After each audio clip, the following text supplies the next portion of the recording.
Okay, hi everyone. Thanks very much for coming to this talk held through the UCL Center for Applied Linguistics.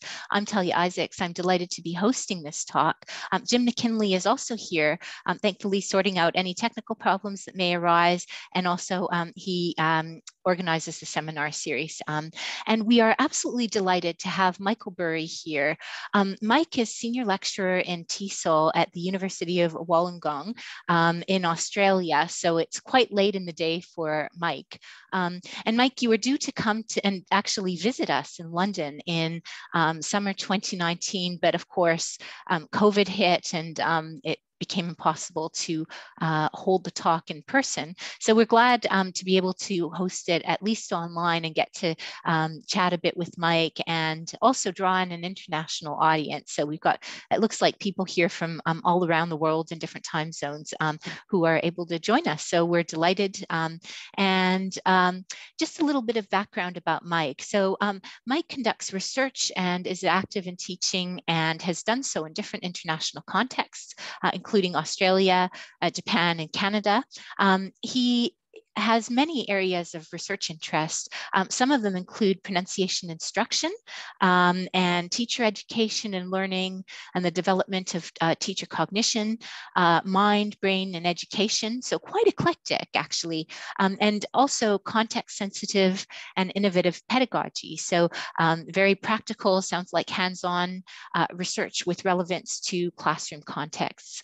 Mike is currently editor of the English Australia Journal, and is rare in that he actually conducts longitudinal research on teaching pronunciation. Really, we don't have a lot of good longitudinal data. And so Mike has actually received awards for his research, two that I know of. One, the TESOL Award for Outstanding Paper based on a longitudinal pronunciation data that was awarded in 2015, and the MAK Halliday Prize for Outstanding Research in Applied Linguistics awarded in 2019. Mike has also set up a YouTube channel called the ELT Research Garage, and with the intent of making research more accessible to second language teachers and students, of course. So please do check out the YouTube channel.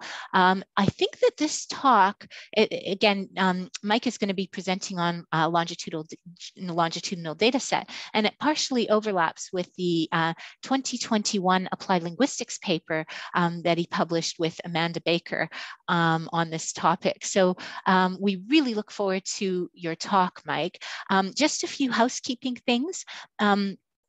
Mike will speak for roughly an hour, and then we'll have about a half an hour for discussion. And what we'll do is have you, as Jim has just messaged, is have you post any questions or comments into the chat box, and then at the end of the talk, we'll take as many as those we can and ask Mike about them in the discussion. So thanks very much again, and look forward to your talk, Mike. Thank you. Thank you, Talia, and thank you, Jim, too, for organizing this and for hosting me. It's a real honor, and I'm really delighted to be taking you on this longitudinal journey, really, of this study that now go into more detail how it came about and sort of how it unfolded over the years. And I do want to give credit to Amanda Baker and also Hong-Lin Chen, because they've been of great help to me, particularly in the initial stage, where Hong-Lin and Amanda both helped me look at the data. That was part of my doctoral research. And then afterwards, Amanda and I continued with this longitudinal study, or the study then became longitudinal, really. So what are we going to do today? Just pretty straightforward, a bit of background. Don't want to spend too much time on background, but then look at the methodology and spend a bit more time on the methodology, and then really spend, I guess, the majority of time on the findings, talk a little bit about our implications, maybe if we have time about some methodological insights, because I thought maybe there's PhD students, graduate students here that do research, so maybe that's interesting too. We'll see if we have time for that. And just a couple of slides. I'm going to look a little bit into the crystal ball, what could happen next, and conclude, and then hand over to you for questions. So background. Hang on. Look through here. As I said, I don't want to give too much background, but just a few things to establish context. As Talia said, there's really limited research in general, not only pronunciation teaching, but in general on second language teacher learning. Is that longitudinal nature or investigation is still an area that we need to, there's a lot more work for us to be done. And also, as Webster said here, a lot of the research is just purely focusing on teacher education context. To really understand what's going on, you must take it a step further and move it into the early years of teachers and then more experienced years. So research should be going past or beyond teacher education. And as Crandall and Christensen said, is the field of second language teacher education really needs longitudinal research that investigates how practice or teaching expertise emerges and how teachers' beliefs, cognitions, as I come back to this in a second here, evolve. And that really then, these insights from this research help us to improve teacher preparation. And so my work is grounded predominantly, this work here, in second language teacher cognition. Cognition, but it's not the psychological term. We use this term to capture knowledge, beliefs, thoughts, attitudes, perceptions, everything that's happening in a teacher's head. So Simon Bork was very influential, of course, and his seminal work there is in 2003, 2006, his book. And then in 2015, Kubaniova and Feryov had edited a special issue in the Modern Language Journal. And they called for a reconceptualization of a broadening the second language teacher cognition paradigm, research paradigm. And this is sort of my research here is sort of a response to their call. However, I do, some of you may cringe here, the more grammatically oriented teachers. I use the term cognitions, so the plural form, to really sort of capture or highlight, foreground the teacher's different types of beliefs and knowledge and practices and attitudes and so on. So I'll use cognitions versus cognition. So what's the aim of this longitudinal study? Have a quick look here. Really, what the reason I'm doing this, I'm continuing to do this because we want to get a more holistic, a more in-depth perspective and understanding of what teacher learning really entails, right? We want to foreground the teacher's voices too, not just we as researchers sort of look at the data, but foreground the teacher's voices, what they experience, how their trajectories unfold.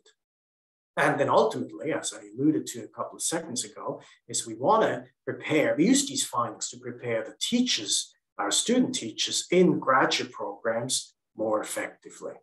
Okay, and then of course that also leads them to recommendations for teacher educators, researchers, policymakers, fellow researchers, and practitioners too. So a whole slew of aims. What are the research questions of this study? Have a quick look here. Okay, so how and to what extent do student teachers' cognitions, that's in the early phase of the research, okay? Student teachers' cognitions about pronunciation teaching develop during a graduate course on pronunciation pedagogy. Then how do second language teachers' pronunciation practices, so the practices come in, and cognition develop beyond the postgraduate course on pronunciation pedagogy? And also, very importantly, what factors limit or enhance the longitudinal development of teachers' pronunciation practices and cognitions? Okay, so these are the overarching research questions. Now, methodology is a bit small here, but I hope you see that there's 5 phases so far. Okay, phase 1 was as I said, was my doctoral research. That was in mid-July and mid-2013. So what is that? 8 years ago. I collected every word that was spoken basically in a pronunciation pedagogy course. I did pre and post course questionnaires. I did focus group interviews, classroom observations. I observed every lecture. There was a final interview with the graduate students, and then I also looked at their assignment. Okay. Then 4 years later, I had them. There was only 5 left, so 15 students in the graduate course, and 5 continued on, as you'll see in a minute here. I gave them a narrative frame. I'll come back to that. I drew heavily on Gary Barkhuizen's work, who I believe also gave a talk in the Applied Linguistics department a while ago. So a lot of you are probably familiar with Gary's work. I used his narrative frames, devised my own, but the principles, and gave them to the participants. And then phase 3, I was able to get a grant and visit the 4 teachers. 1 dropped out, so 4 left. Then I was able to observe them, each teach twice. I interviewed each teacher again, and I gave the students, now I had access to the students, a questionnaire. Then phase 4 was last year. That's when the pandemic hit. We interviewed, Amanda Baker did that. She interviewed 4 of those teachers, and I just completed another round of interviews. That's phase 5 last month. In fact, the 4th teacher I interviewed last week. So that's brand new data. And maybe if we have time, we'll talk a little bit about some maybe preliminary insight into that I've gained, or that the data sort of is revealing from this phase for 4th and 5th phase. So, but this is in a nutshell, the methodology. You can see already one problem, and we'll come back to that, is it's an enormous amount of data that longitudinal studies and longitudinal researchers collect. It's fun, but it's not for the faint-hearted, that's for sure. Some of you may be asking, what happened there in phase 1, the pronunciation course? Well, pretty standard, 13 weeks university course, graduate course as part of an MAT SOL, 3-hour lessons or lectures once a week. There's theory, pedagogy, and some linguistic analysis as part of. There's an emphasis on English varieties, intelligibility, accents, a lot of teaching, collaborative learning, group work, and there was 3 assessment tasks, and every week there was a different topic, as you can see there. So pretty standard. Who are the people that participated in this research? So this is still, remember, phase 1 during that graduate course. It was 15 student teachers in total decided to join the study. And this is pretty, this is a typical representation of students in a TESOL program, I would say, in countries like the UK, like Canada, like Australia, New Zealand, the US, where English is spoken as a first language. So 10 participants had pronunciation teaching experience going into the course, okay? 3 from Hong Kong, 3 from Japan, 1 from Pakistan, 3 from Australia, so very international. Then there was also 5 that had no pronunciation teaching experience whatsoever going into the course. Again, 3 from Japan, 1 from Iran, and 1 from Australia. So very international. And you can also see there's all sorts of age ranges from early 20s till late 50s, 20 years of pronunciation teaching experience versus having never taught a class going into the course. So a wide variety of people. Then phase 2, remember the narrative frame, and then the phase 3, 5 decided to continue with me in this research. And again, there was 2 from Australia, 1 from Japan, 1 from Iran, and 1 from Hong Kong. So very, very diverse group. Some had lots of teaching experience, and someone had just started teaching in this phase 2.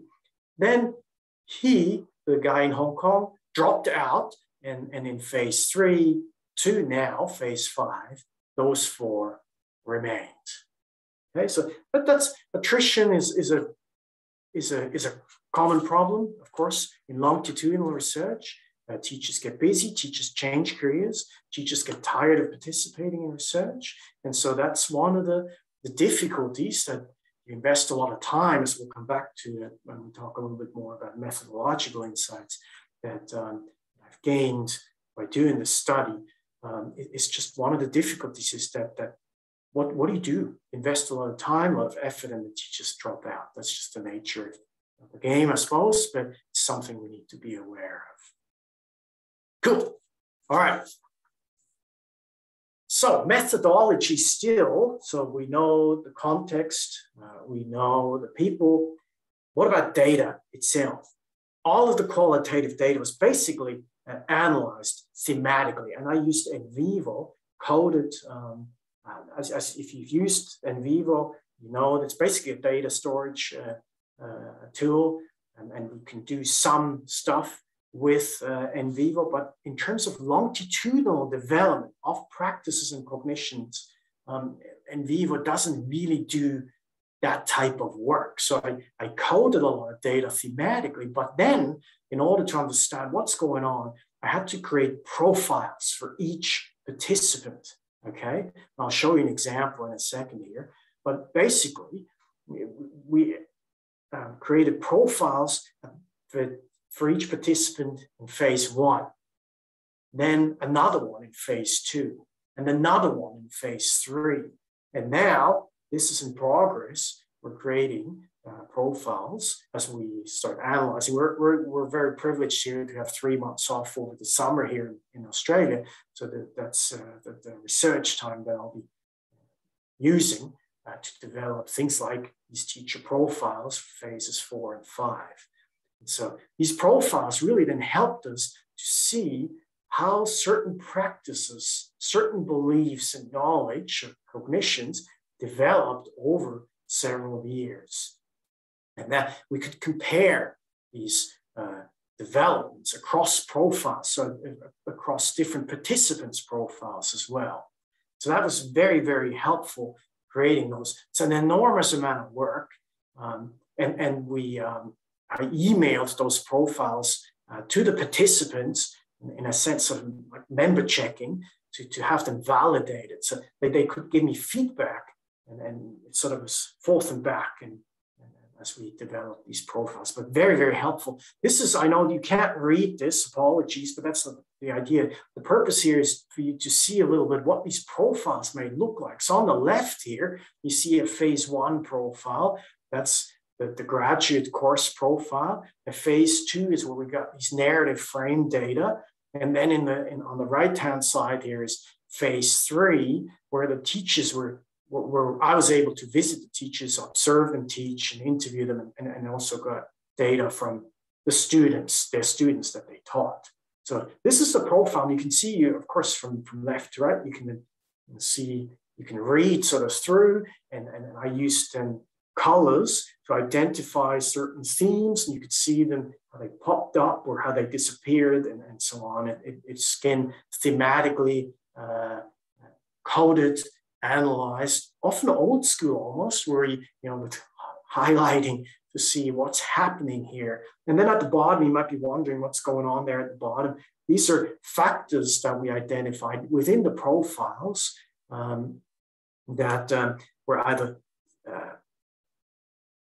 hindering or sort of not really helping that development, or factors that facilitated the development of practices and cognitions of participants. So profiles, cool. So now you got the methodology a little bit. Of course, it's going here rapidly, rapid pace here, but very quick.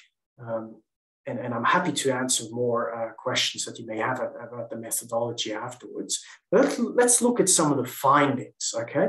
Findings in phase 1. What did I actually find? Well, initially I wanted to see, does a pronunciation pedagogy course have any impact on student teachers' cognitions? Because if the course doesn't have any impact on students, why bother? Why do we offer this type of course in a TESOL program? But I'm happy to report, as was published, this is published in the English Australia Journal, open access, that I'm editing now. Great resource. If I'm not biased at all, of course, but if you maybe afterwards or later on, check it out. There's some great articles in there.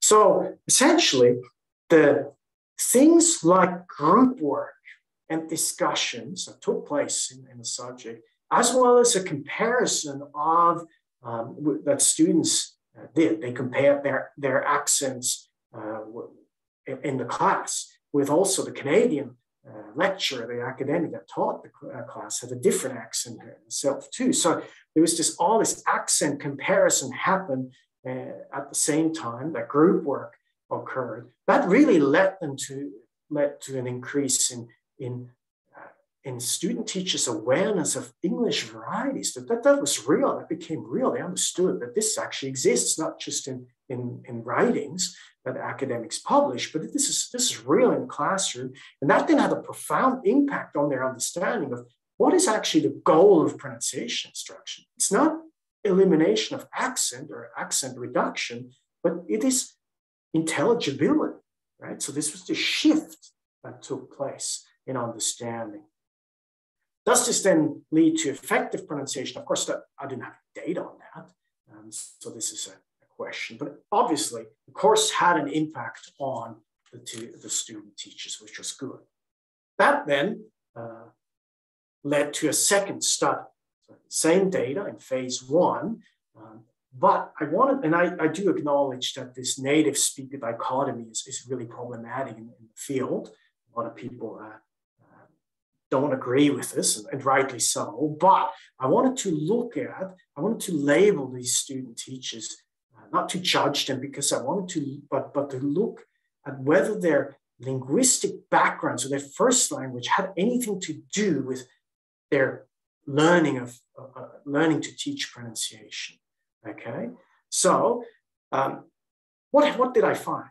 So non-native speakers, student teachers from Japan, from Hong Kong, from Pakistan, and so on, Iran, they felt that their own pronunciation and awareness of English phonology improved during the graduate course.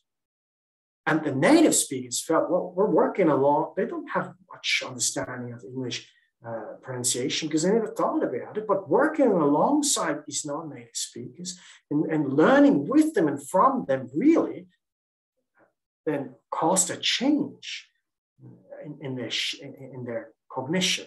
And they started to understand that non-native teachers can actually be legitimate and effective pronunciation teachers. It also affected their perception of suprasegmentals. A lot of them have never heard of suprasegmentals. Suddenly they realized suprasegmentals are really important. That's a really important part of English pronunciation. Suprasegmentals like intonation, rhythm, stress. Those are prosodic features, those suprasegmentals. That then they started to pay much more attention to those suprasegmentals, and they really valued them, particularly at the end of the course. They were quite focused on teaching suprasegmentals. That's something that needs to be done. It's a very interesting development then there.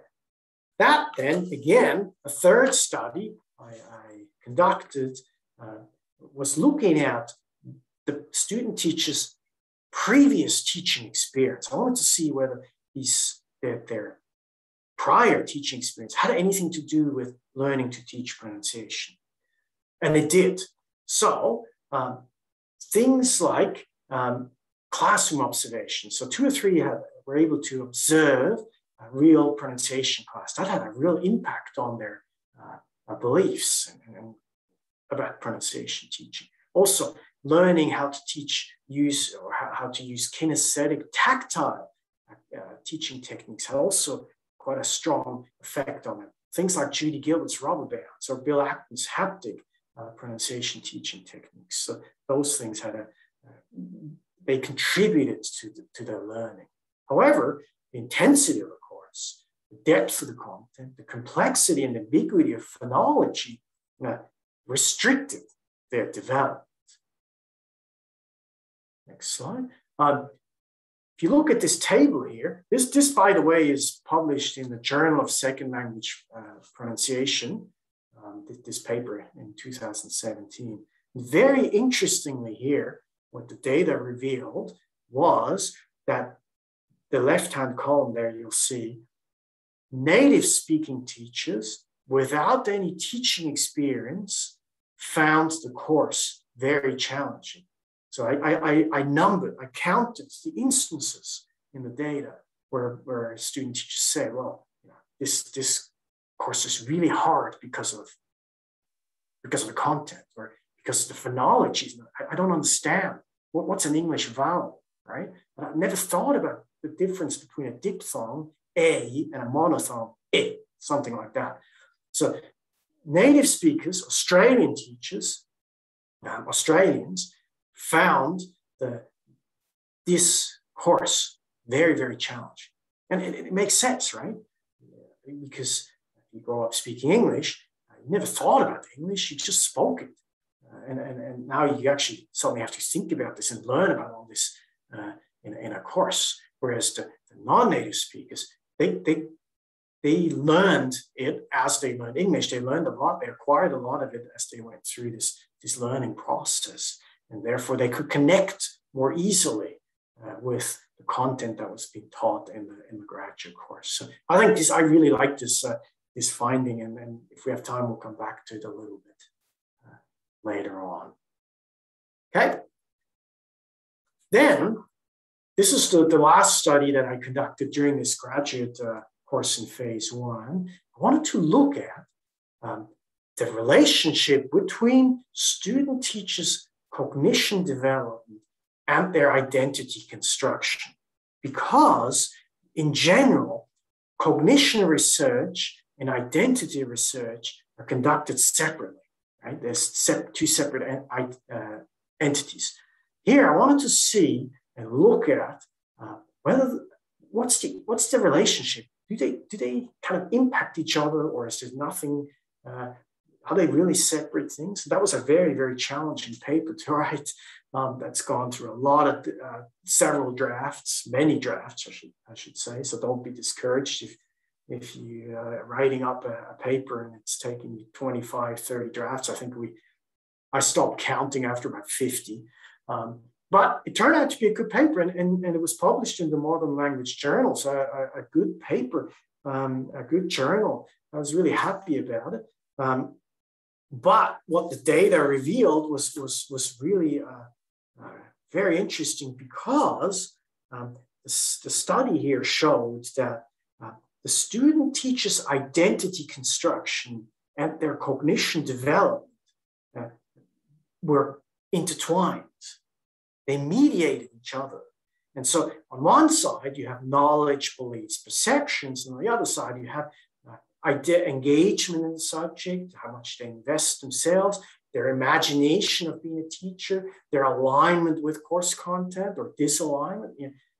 These identity factors, they were intertwined. And at the heart of it was really learning to teach pronunciation, that process of becoming competent pronunciation teachers.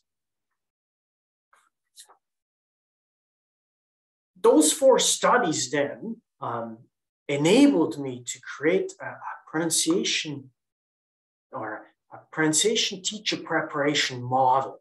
Okay, and this is published in the Australian Review of Applied Linguistics, and you can see there's 3 factors. Okay, so you got cognition development, identity construction, so that's the Modern Language Journal paper here as the center, and surrounded by different factors like personal professional factors, teacher preparation factors like assignments, content that was taught, language factors like phonology, right?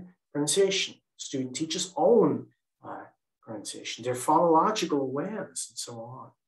Personal professional factors is their interest, their previous their teaching backgrounds, and so on.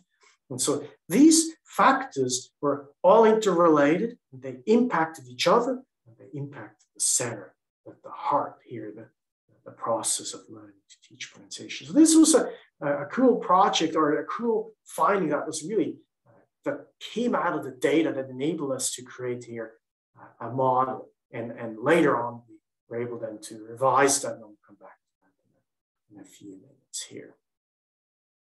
So these are the factors, just to give you a bit of an idea of what these factors actually are on the outside here. Like I mentioned a few of those. A quick read here.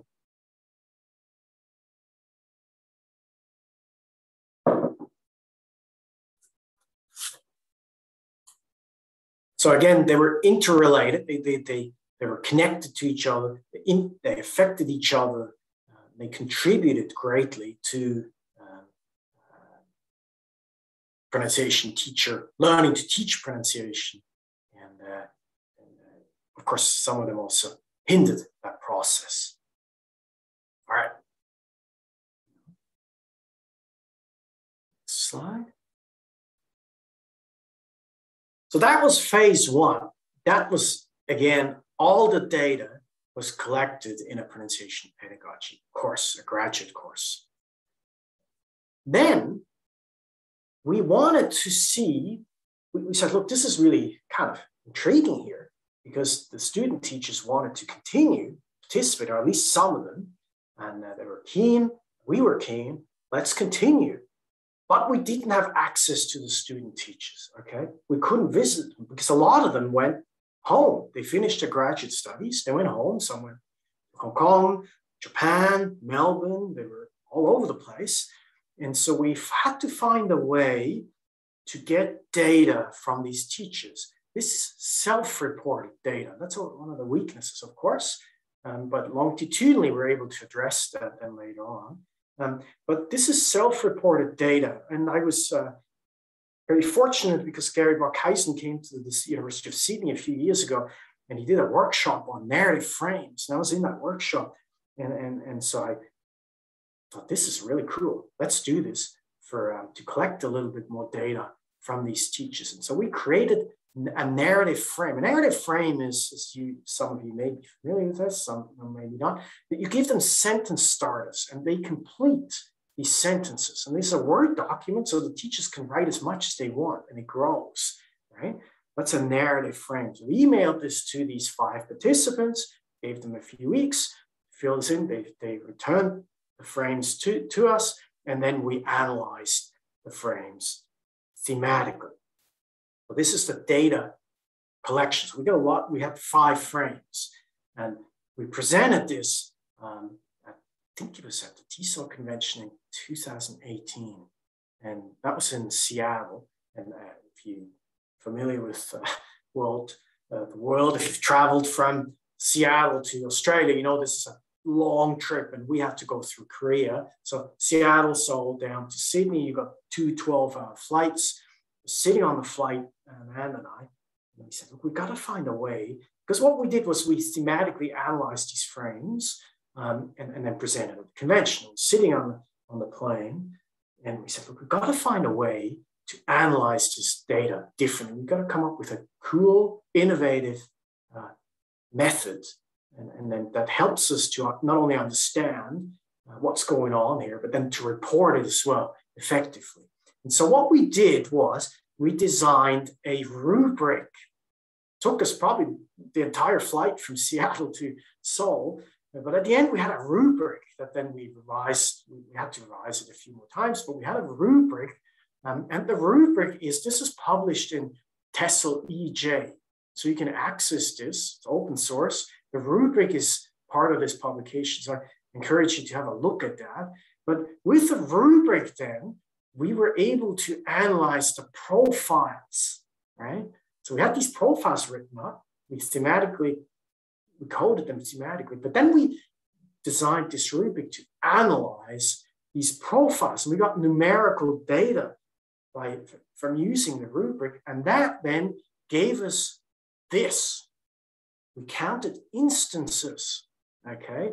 And again, in TESOL EJ, we report very carefully how we went about this and how this data was, how we got this data, how we created these graphs. But this rubric, again, allowed us to generate this graph. And you can see these 5 teachers, a very steep incline. That's during the graduate course, okay? They started off quite low. Their knowledge, their awareness, their cognition, basically, their cognitions started about pronunciation. Teaching started off quite low. That then developed. There's a steep incline. At the end of the course, there was a notable increase in understanding, knowledge, beliefs, and cognitions about pronunciation pedagogy. Then things started to slow down. That's from phase 2. As they started teaching, that the curve either slowed down or it stayed stable, or in one case, a couple of cases, it went down a little bit.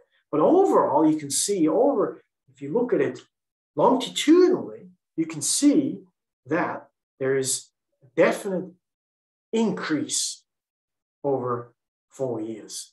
That was promising. That was good to see. But of course, again, the data is self-reported.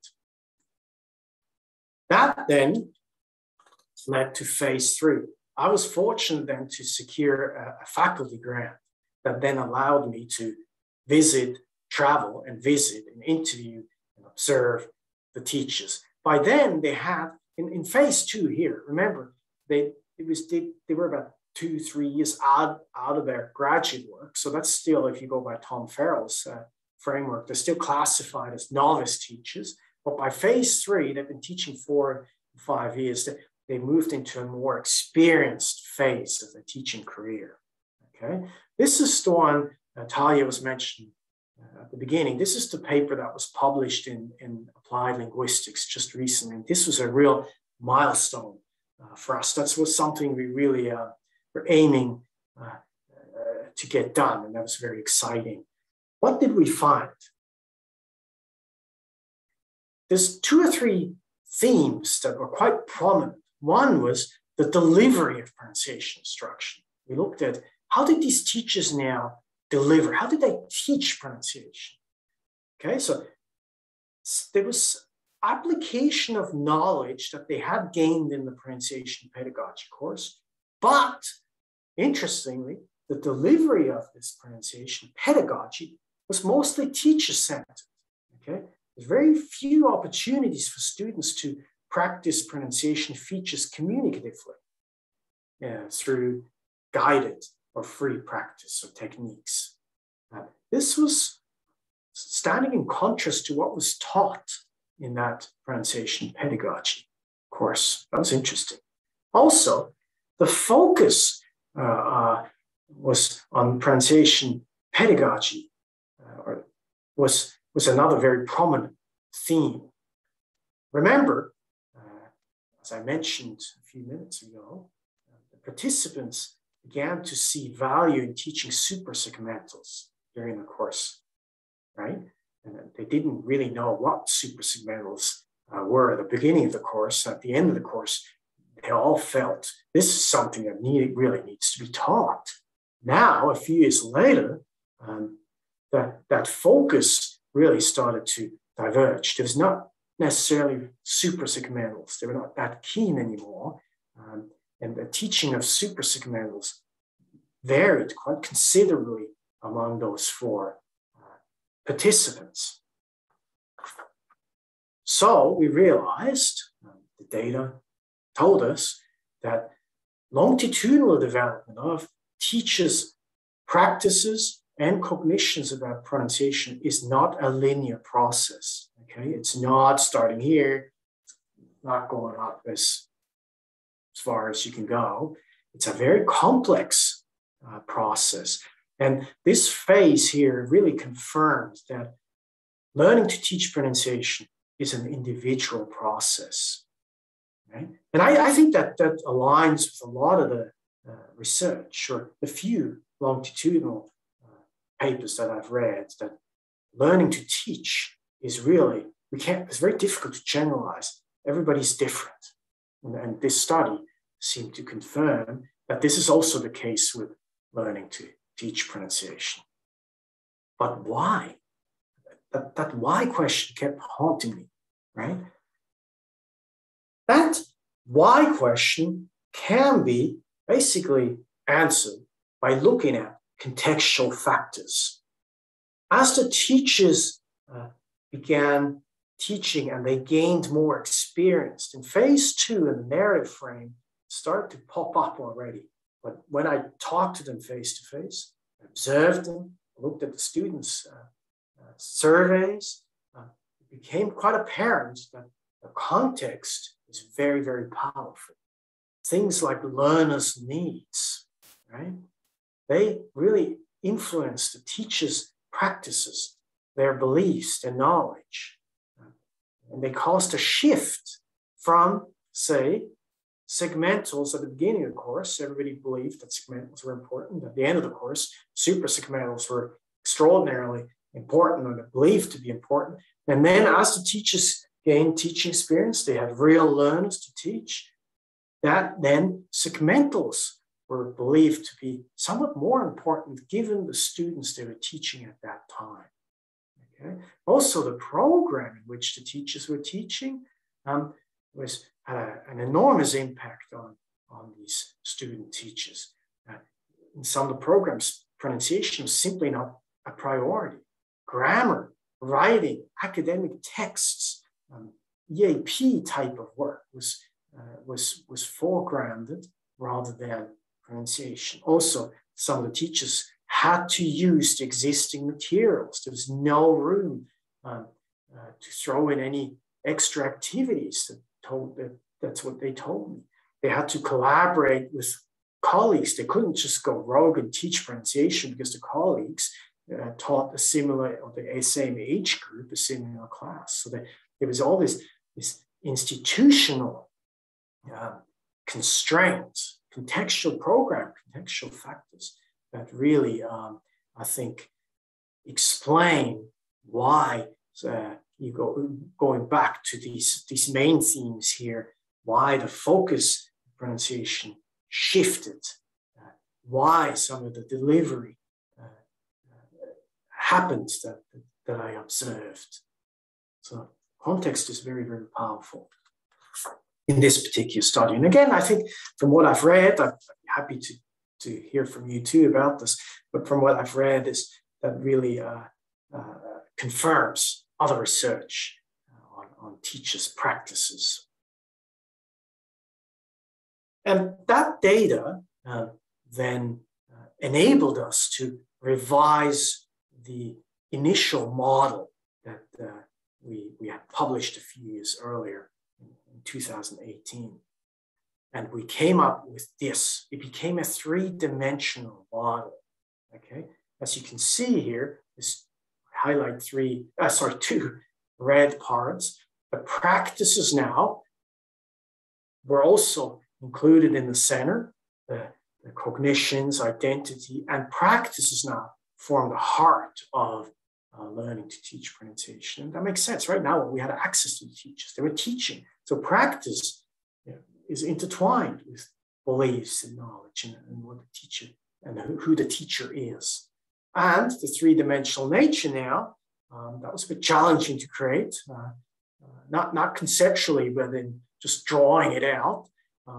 You can see now that there's the contextual factors, in addition to language factors, teacher preparation factors, and professional factors.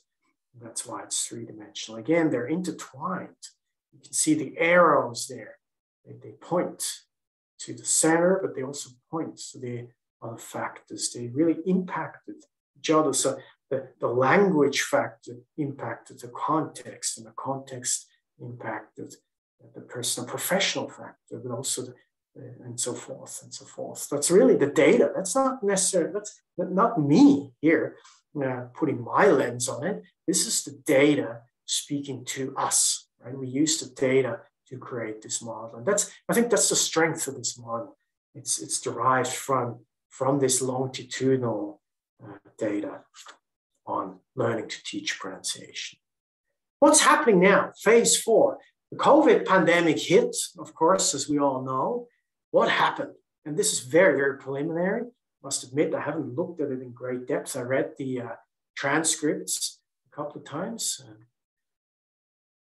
One interesting thing that I think will come out of this is that the students, that the teachers, the 4 participants, their students had very limited access to technology.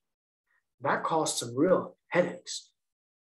One of the teachers in Japan, they had no school for 2 months because simply they had no technology to deal with this. So school didn't really happen. The other 2 taught in in contexts where refugees and migrants were the majority of the population, student population. There is very little communication happening with these students. All of it essentially occurred through WhatsApp, again, because of the students' lack of access to technology. And the fourth participant moved away from teaching into counseling, and that increased her workload, a very challenging situation, dealing with these enormous hardships, students, international students being stuck overseas. And as a result, pronunciation instruction essentially became irrelevant. That's an interesting finding to given, consider all, the journeys of these participants up till now. But as they all four of them told me, they were still thinking about pronunciation teaching in spite of these challenging circumstances. They weren't quite sure how to address this in this situation here. Then phase 5, so that was 2020, last June, phase 4. Phase 5, we have just completed another round of interview. Now, as you can see, it's a bit wordy here, but I'll summarize it. Now, a year and a half later, pronunciation instruction seemed to have re-emerged, right? No more online teaching. The majority of teachers, in fact, all of them, seem to now teaching face-to-face, and pronunciation was back on the radar. Is that interesting? Of course, one of the teachers changed schools. It's an interesting career trajectory. One still does not teach. She's now an arts examiner. There's a lot of counseling. And one is now undergoing a massive curriculum development project. And the inclusion of pronunciation is still somewhat uncertain there. So these are all very real trajectories, and pronunciation is a part of it. What are some of the implications? Some of you may say, so what? And rightly so. Well, for teacher educators, if you're a teacher educator, I'll throw in a couple of bullets here. I tried to highlight some of the keywords. I think we need to incorporate context much more explicitly in teacher education, particularly in a pronunciation pedagogy course. We need to train our teachers to navigate contextual challenges. How do they navigate factors? Right? And maybe that model, that the pronunciation model that came out of phase 3, may be able to guide some of the course delivery. I think also personal anecdotes, stories are quite powerful. Teacher stories, teacher educators narrating their stories to the student teachers about how they navigated challenging situations. I think also teacher profiles could be given out to student teachers for them to analyze, maybe in groups, and have a group discussion and reflection piece to follow up on. I think that would really help them transition from graduate course into the classroom later on. And Pennington's book here has 2 profiles. I've just ordered that book, and it has 2 profiles of teachers. So it is something that's happening. And one of my goals that I come back to later on at the end of the presentation is to create those profiles for teacher educators and publish these profiles so we can have student teachers analyze real life teacher profiles of what they challenges and how they navigated their trajectories, how they evolved over X number of years. And I also think we need to incorporate technology in pronunciation pedagogy courses. The data is quite clear that I got from phase 4 and 5 that teachers didn't have the skill set to use any sort of technological gadgets to help students work on their pronunciation in lockdown, in online teaching scenarios. If you're a researcher, maybe you could use this existing model that was published in Applied Linguistics, you could maybe use it to analyze the extent that teacher learning occurs. But, and that's an interesting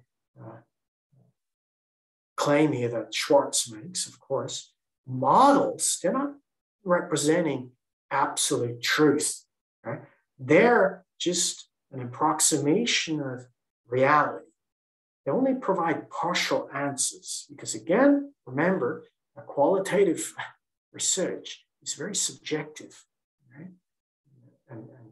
And so that model is not the truth. It's one possibility that provides answers. A different model that you may create may provide a different perspective. So I encourage you to replicate this type of research and possibly refine and improve the model based on different contexts, different teacher demographics, different classrooms.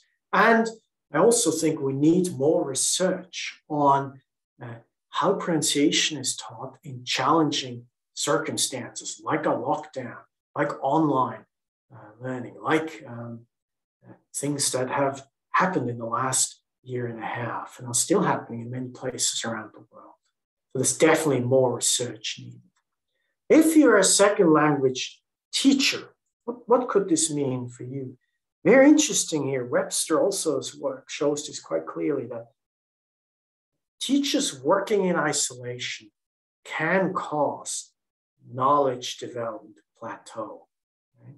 That isolation is not a healthy thing for teacher learning. And teacher in context, as you can see the quote here, teaching context really impacts teacher learning. She said, working environment in Japan sometimes prevents teacher from learning more, right? So again, we need to be aware of this, that the institution can play a very important role in teacher learning. I just threw this question here. Does context have a particularly strong impact on pronunciation teaching and teachers' cognitions?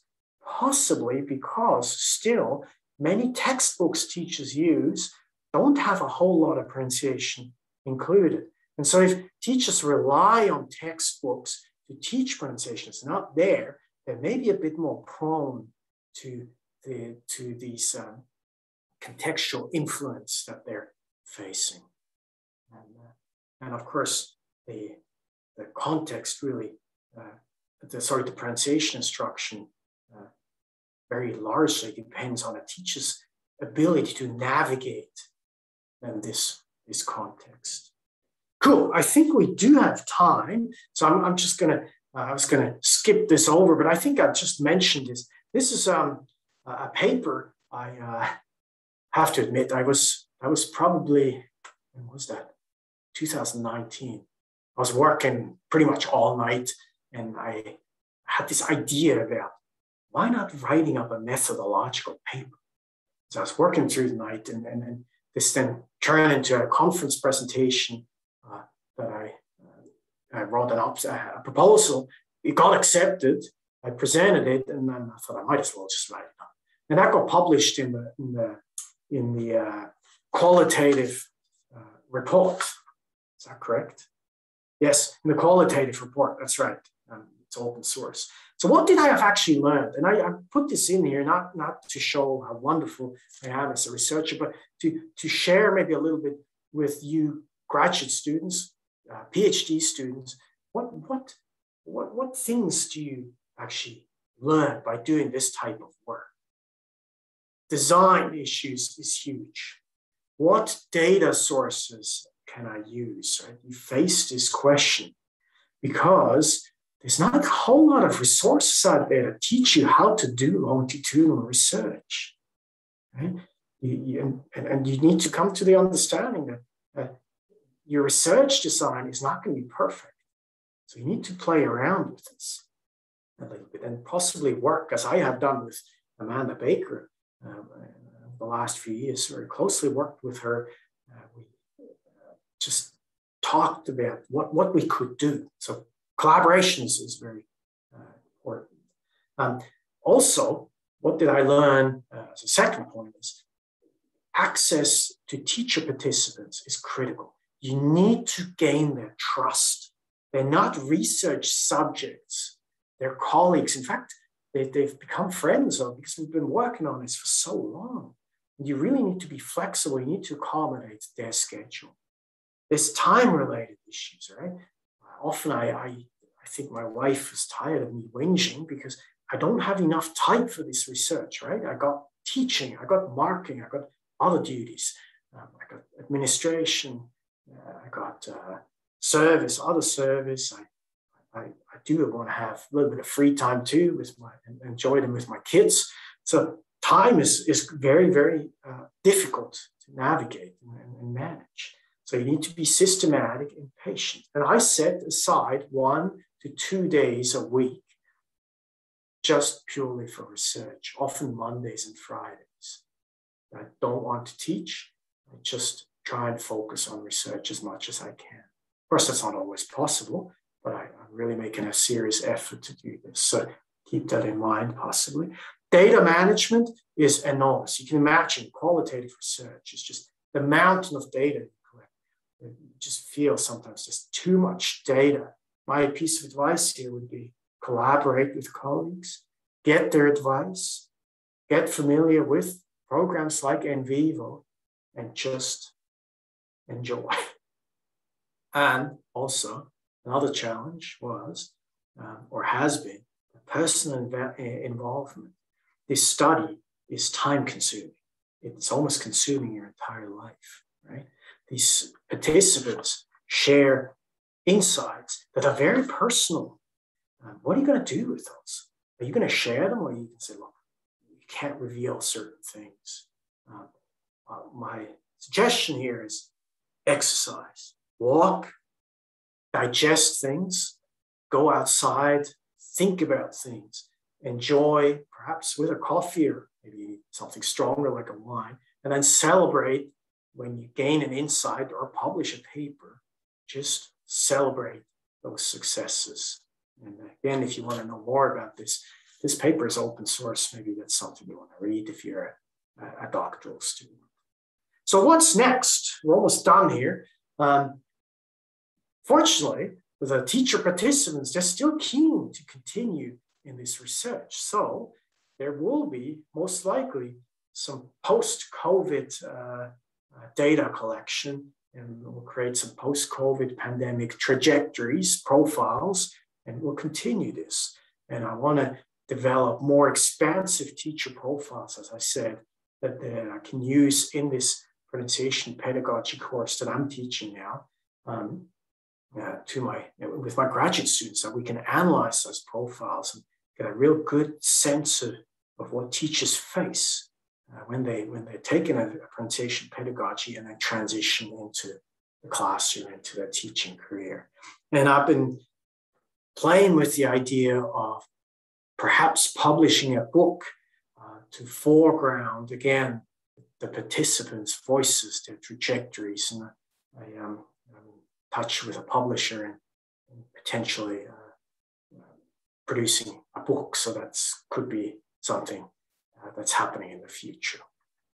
And to conclude, as I said, and you've probably realized by now, longitudinal research and the nature of learning to teach pronunciation over an extended period of time is a very complex process that's influenced by a multitude of factors. And of course, one thing I cannot claim, I cannot answer if you ask me, is what about the effectiveness of the actual teacher participants' pronunciation instruction? Because I don't have the data. That is a very, very difficult study to look at, cognition practices, development in relation to students' pronunciation development. I think there's a real need for this type of work, but this is a heck of a study if you want to pull that off. That's huge, but something that I think needs to be done. Okay, and of course, this study has a relatively small number of participants, so some of the findings needed to be treated with caution. But, and this is my last point, I do think this study has provided valuable insights into second language instructors' long-term trajectory, the career trajectory that, of course, through which learning to teach pronunciation, in this study at least, is of importance. And that's it. Now it's over to you. And I think I'm going to stop sharing my screen here. Yeah, a huge thank you, Mike. That was, I think if you were in a room, you would hear a great deal of applause. That was a fantastic talk. And I mean, an extremely rich and unique data set, actually, that you collected over such an extended period of time. I'm using, innovative methods. I mean, this is a real sort of interesting study in the way that you triangulated data and looked at evolution over time. So thank you very much. We've got quite a few questions here, and I've got some of my own. So we'll see, hopefully we can get through all of them. The first one is just a clarification question. It was from Beata Walesiak. Sorry if I'm mispronouncing names. She was just curious about the person who helped create gap fill activity about pronunciation teaching. Was it Gary Bakhuizen? Yeah, the narrative frame, yes. Okay, yeah, we just weren't sure. So yes, we tried to work out who that might have been in the chat. Yeah, it's Gary Bakhuizen at the University of Auckland. He's the narrative frame authority. Great. And a substantive question now from Beata. She writes, as to your implications on the use of technology in such teaching scenarios, and I think maybe this may have related to some of the COVID stuff, but she asks, would you train student teachers in using PROT, or maybe not specific to COVID, but just generally? Yeah, that's an interesting question. And I think we do need to do this. And in the pronunciation pedagogy course that I'm teaching now in the TESOL program, my student teachers have to analyze learner speech. There is a substantial, in fact, that's the big assignment. They have to collect data and then analyze speech. And some of them use PROT for this. Now, I don't tell them to do that, but some of them do it themselves, but I think there is probably room for this type of training. I just haven't been able to fit it into the course, and maybe that's something I need to think about. But I think there's definitely value to this, yes. Great, thanks very much. Okay, just scrolling up here. So we've got a question from Aki Tsunemoto. She says, thanks for your excellent talk. That's something that you see a lot in the chat. People really appreciated this. She writes, you mentioned contextual factors might impact teachers' cognition and practices, and I'll add an S to cognitions and practices.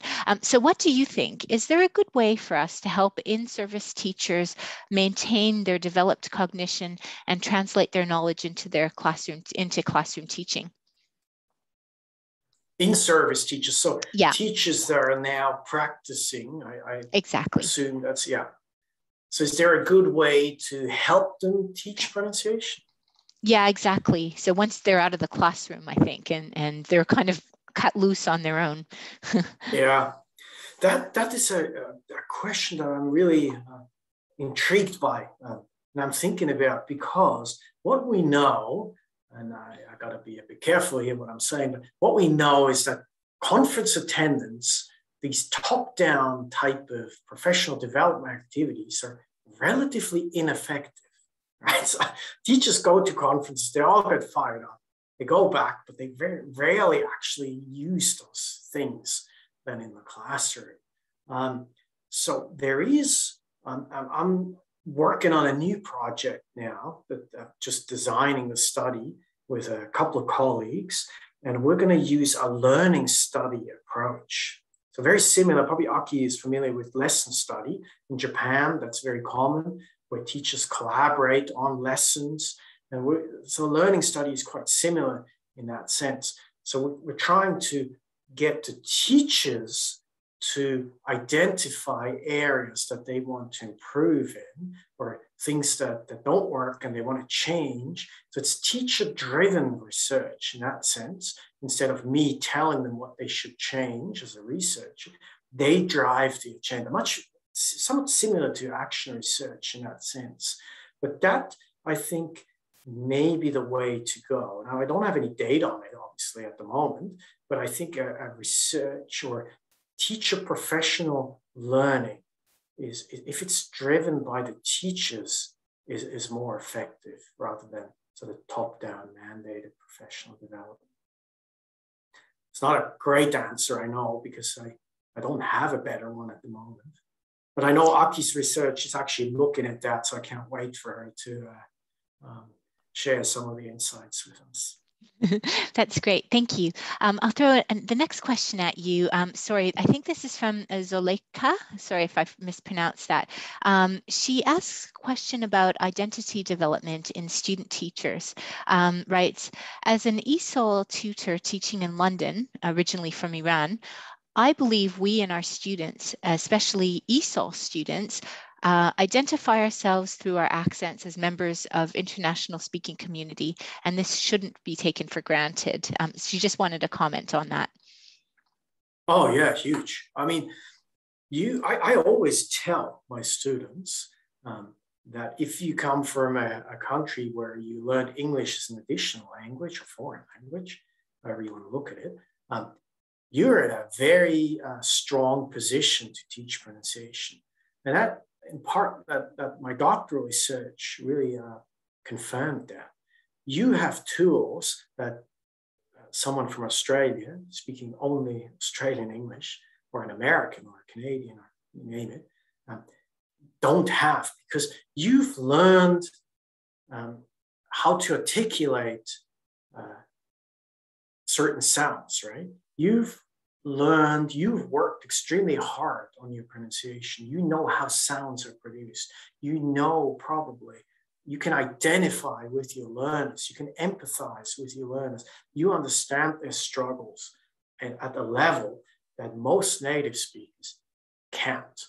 And I think that really, and John Levis published a beautiful paper. I think it's in, is that Sinem and there's 2 or 3 authors, maybe Talia knows, just Sinem, Sonsat, John Levis, and somebody else, and TESOL Quarterly in 2016 published a beautiful paper on the values of non-native speakers teaching pronunciation. It's a really powerful paper.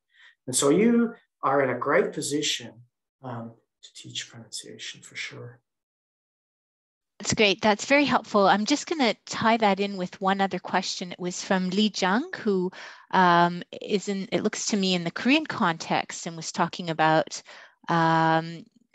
she asked, do you think non-native speakers can be more efficient in teaching pronunciation in EFL contexts? And then about L2 teachers needing to know technical terms like flapping, like a flap, which maybe native speakers wouldn't necessarily know. So I think that ties into your point a little bit. Yeah, it does. And I think I should maybe mention here too that the most important part is training, not linguistic background. That's what I see in my students. And I just finished this pronunciation course again, teaching it a week ago. The most important thing is your training, not whether you're a native speaker or a non-native speaker. So you complete a course and that positions you then well to help your students and to address the pronunciation needs of your students. Whether you need to teach meta language, I often tell my students, no, don't necessarily teach them meta language unless they're really advanced learners. But you as a teacher, of course, you need to know what a flap is and how it's produced. What is it? Why does that learner produce a flap and the other learners don't? Right? That first language transfer is very, very powerful. So you as a teacher need to know this. You don't necessarily need to teach them those things to your students.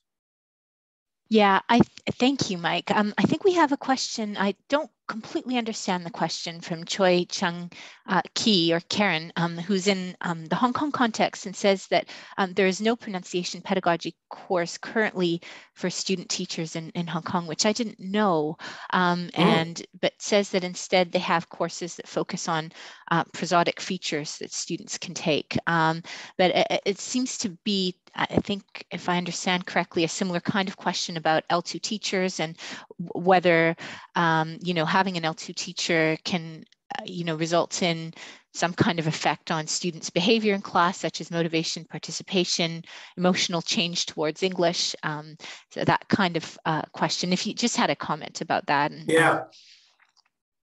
Oh, that is a great question, actually. That's something I am working on now. One of my latest ventures have been into educational neuroscience, mind-brain education. And that, to me, has provided answers that I never thought of till a couple of years ago. Things like mirror neurons in your brain. Now you think, good grief, what does that have to do with pronunciation? Actually, a great deal. Because if you're an empathetic pronunciation teacher, you show enthusiasm, not only skills, but enthusiasm, and you identify with your students and you make a genuine effort in helping them improve in their intelligibility. That mirrors onto their brain and they increase in motivation. Their emotions are lifted, right? That is, pronunciation is a very invasive type of work because you work on students' identity, you work on students' accents, and you tell them, look, you can't get a job. They come to you and say, I can't get a job because they can't understand me at the restaurant or wherever I work. So that's very important work. And so you then go in and say, look, we can help you. And you show sympathy and you work with them, very patient, you're motivated. That really has a great effect on your teachers, on your students, sorry. And that's very important. So it's a bit of a rabbit trail, I grant you that, but it's still, I think the brain has a lot to do with identity, of course, and practices. Thanks. That's an interesting sort of added sort of interest in your sort of various research interests and how you've married that with, your work on teacher cognitions. I'll get to another question here and then maybe just switch the focus to talking about some of the research elements of conducting longitudinal research. Sure. So there's a question from Mustafa Muradi, who says, would you please give us some examples of the contextual factors for teaching pronunciation? I think maybe in reference to some of the contextual differences. That's quite a general question. You mean contextual factors in the study that I identified? Or? Yeah, maybe a few examples of contextual factors that then in turn shaped what teachers did in their behavior as they were teaching in different settings. Sure. Like things very, very powerful student needs, perceived student needs, I should say. The students, the teachers felt this is what students need because of exams like this, testing, textbooks, very powerful. We have to cover the textbook because the students are being tested on this. I can't just teach intonation because they're not being tested on it, right? And also parental expectations. Now that data was not very powerful in the study, so I didn't include it, but things like parental expectations, colleagues, their expectations, what colleagues did, head teachers, program expectations, program requirements, and all. I mean, the list could go on and on. This is huge. So all these things that not only pronunciation teachers, but any language teachers face on almost a daily basis. Thanks, Mike. I mean, that response about teaching to the test and the whole sort of system and different stakeholders like parental pressure reminds me quite a bit of the sort of washback studies in the assessment literature. And, so this is a part of it. And it's interesting that you focused on one skill, but it's part of this larger sort of, larger forces that can drive different things that that's happen in huge. different contexts. Yeah. Okay, one other question from Yushi Ito, who says, I just wonder if your participants were talking anything about giving feedback on students' pronunciation. Did they mention any difficulties? Thank you, Yushi. He's a former student of mine, so it's Oh, great to see how him. lovely. Yes. Hi, Yushi. And I know he's working on a paper that has feedback. Oh, Actually, great. I am working on a paper that's part of the data from that data set that's looking at feedback strategies. So what students want and what teachers did. Now that paper is under review, so I can't really say too much about it. So you're welcome to maybe email me, Yushi, later on. You got my email, but the feedback is a very prominent data set, because as you can imagine, teachers working with students, they on their pronunciation, they give feedback. Now, my interest in that area was what type of feedback do they actually give? And I drew very heavily on Amanda Hunch's work. She has a couple of really nice papers on feedback strategies. And I used her framework to look at the data there. So that might be something you may want to look into. Amanda Hunch's work, I don't remember, it's 2018 and 2019. I don't remember what journal it is published in, but yeah, email me again and I can send you the reference. Just a quick follow-up question, just to get at some of the individual differences. I just wonder how pervasive it was in the data. Did all teachers mention using feedback, or was it just kind of one or two? They all provided feedback, okay. But I mean, again, four teachers, they provided feedback. They all did, okay. Mm-hmm. They used all different strategies, which really surprised me. So they, again, you look at Amanda Hunch's framework, and I coded according to that framework. They used 3 different types of strategies, but it made sense because they had 3 different groups of teachers as students. So it's the pedagogy again was tailored to student needs. How fascinating! That's quite interesting, yeah. Okay, great. Yeah, we look forward to future outputs. I mean, it looks like a very, very productive. I hope it gets published. I hope so. But it's interesting to see that there are snapshots in different publications of sort of the trajectory that you went on as a researcher and all of this. I had a few questions about the actual longitudinal element of this. You started early off in the talk talking about the issue of attrition that you get in longitudinal studies. And my goodness, this is longer than most longitudinal studies. I mean, there are studies over 6 months that claim to be longitudinal that just have multiple sort of measures. So, I mean, this is a huge challenge here. I just wonder, I mean, we know that attrition's a factor, but how did you incentivize participation, just for anybody considering doing longitudinal research? I mean, you did have 4 very committed people at the end who sort of stuck with it. How many did you start with again, Mike? Was it 15? 15. Okay. So yeah, any kinds of strategies or anything that you did or recommendations for conducting this kind of research and maybe trying to offset, attrition effects? Great question. I was, to some extent, I was just lucky, to be honest, that I had 4 teachers that stuck with me. But I do want to say, I mean, the ones that have been part of it, they were so enthusiastic about pronunciation during the graduate course. They just loved it. And they were so keen and they loved being here and studying in this program. And, I mean, that sort of then enticed them to continue on. And the other thing is, not only in this study, but I work with teachers in more general terms too. I think teachers are quite keen to participate in research if you give them something in return, something like learning.